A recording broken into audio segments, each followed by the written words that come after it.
So in RuneScape, there are common traps that new players will fall into. You might even call them noob traps.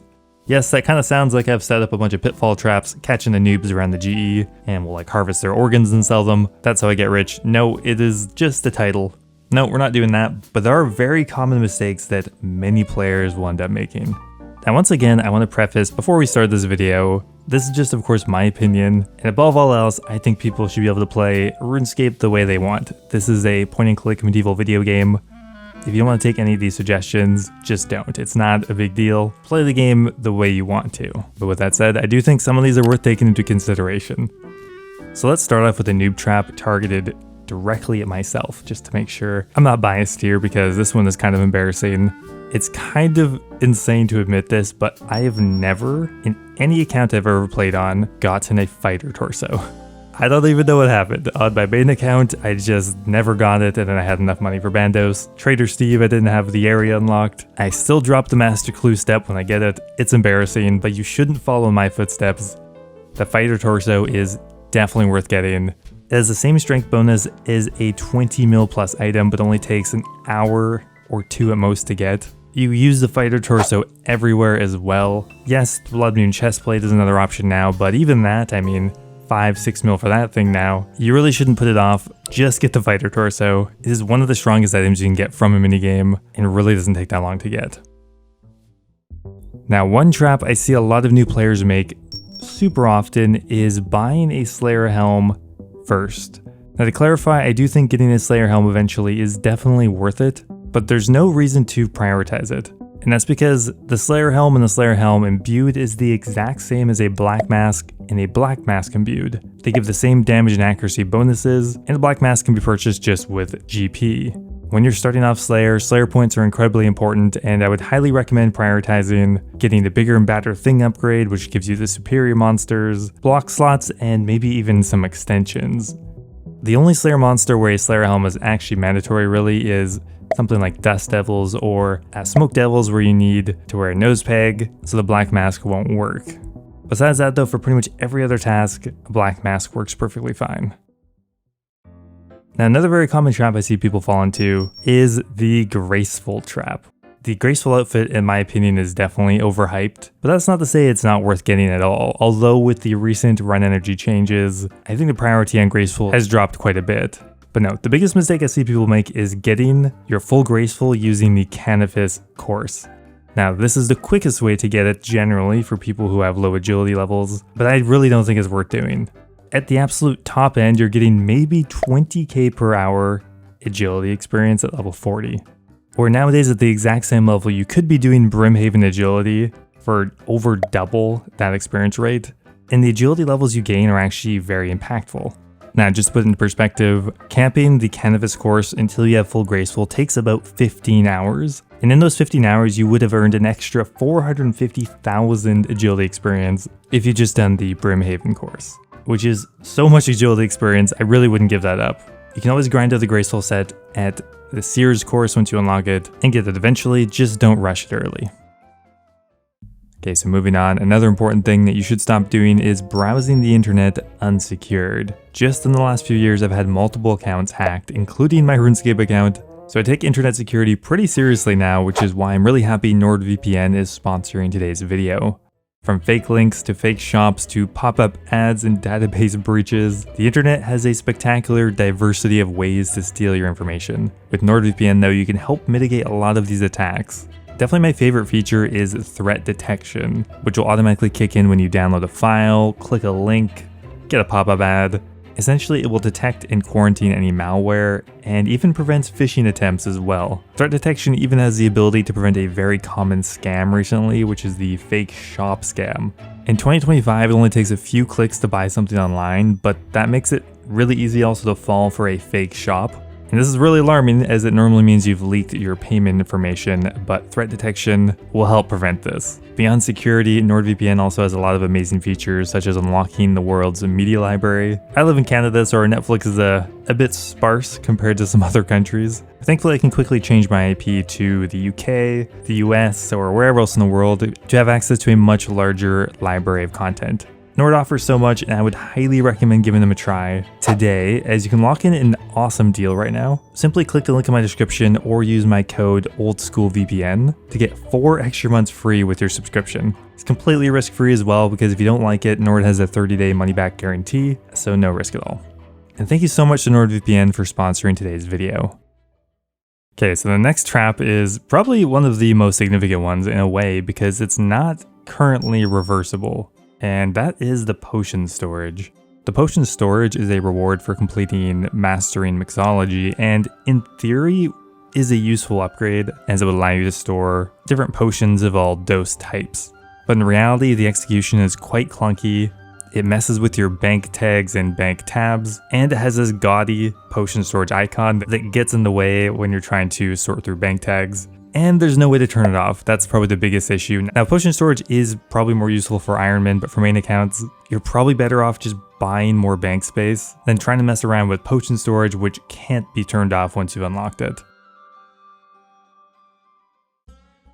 Now, one mistake I see a lot of people make is maxing your combat before you start doing any bossing. That's fine if you're not planning on doing any, but bossing in itself is amazing combat experience. So it is a bit of a waste to have 99 in all your combat skills and start bossing, because all that experience is going into the void. Now obviously the higher stats you have, the better, but there isn't a single boss in the game where you need to have 99 strength or 99 magic.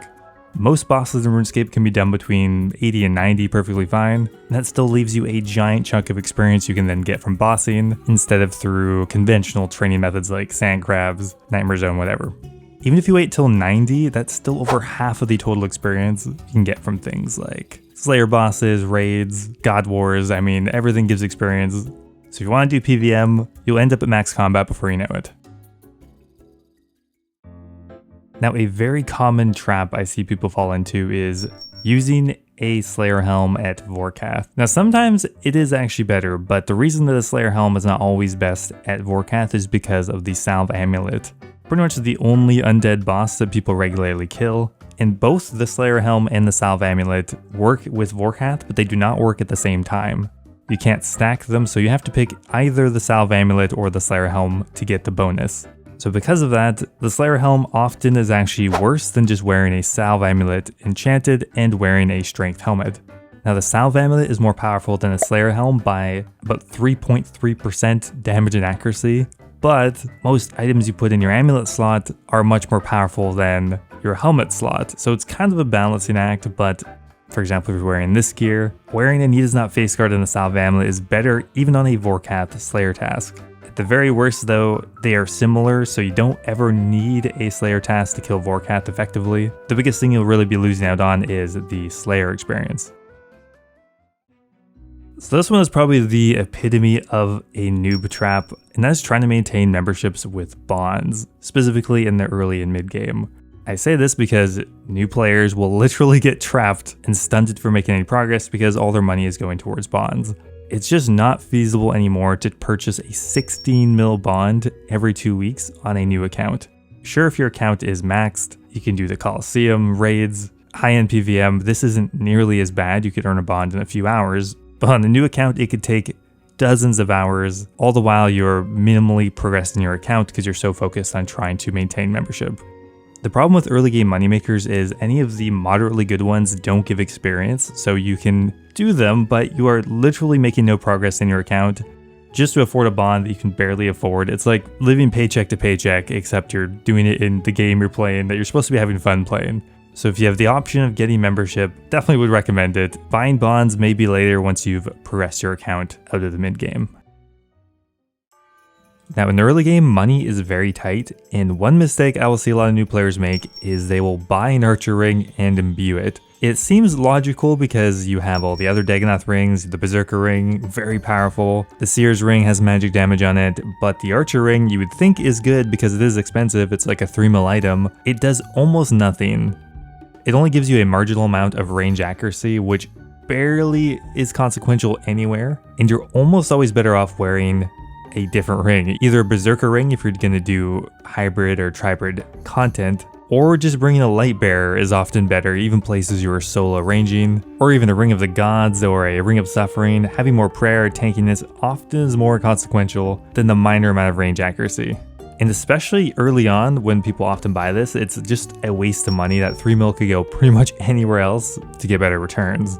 Like if you're doing the fight caves, yes, most people are ranging the whole time, but you're honestly better off just bringing a light bearer to get more blowpipe specs. Ends up being more damage and more sustain. Killing Faerdhinen, you'd think, yes, here surely the range accuracy would actually be nice. Faerdhinen has a lot of range defense, but even still, you're better off bringing a Ring of Suffering, being able to tank more damage, or even a Ring of Endurance to be able to run further. It's not worth the money, it's not worth the points. You can buy pretty much literally anything else.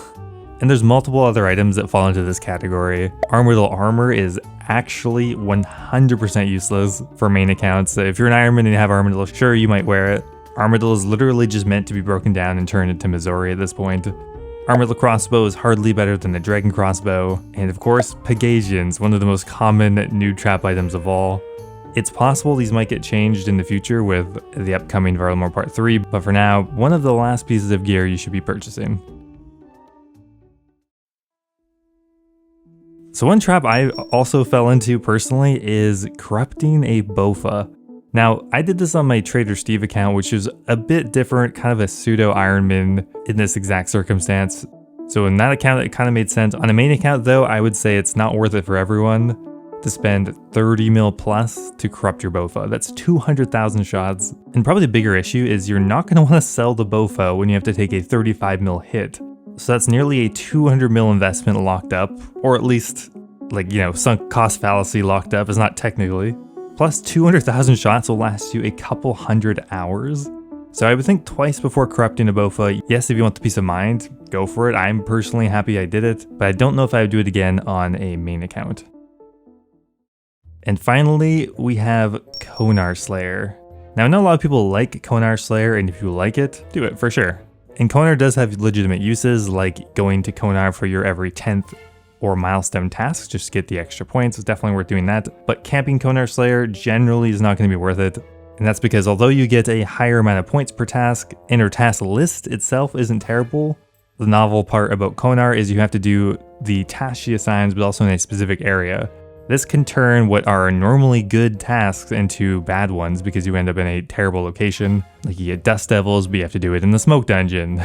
Or you get Blood Velds, but you get them somewhere out of a multi-combat zone. You just get a lot more mid tasks here, which if you're trying to level Slayer quickly, will slow you down quite a bit. Yes, the Brimstone keys are nice, but getting solid burst tasks will earn you a lot more money and level Slayer much quicker in the long term. But if you like the keys, you like Konar, I'm not stopping you. Just my opinion, of course. Anyway guys, that's it for the video. Hope you enjoyed it. As always, thanks for watching, and I'll see you next time.